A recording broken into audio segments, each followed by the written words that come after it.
მზარეულობა ძალიან მიყვარს და ესე პროფესიონალი მზარეული არ ვარ, არ მისწავლე არასდროს და აქ მაგის საშუალება მაქვს, რომ რაღაც ექსპერიმენტები გავაკეთო.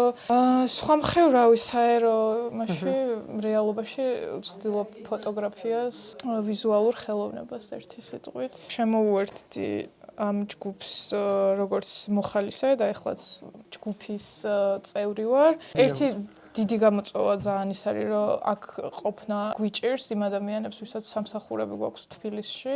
ანუ უნდა ერჩე, რომ ან რაღაცა ფინანსური შემოსავალი გქონდეს, ან ისაკეთო, რაც უფრო მეტად გეხალისება და მაგის გამო რაღაც პროცესები უფრო ნელა მიდის. ასე ვთქვათ, რა არის ყველაზე მომხიბვლელი აქ ისთვისაც მოდიხარ?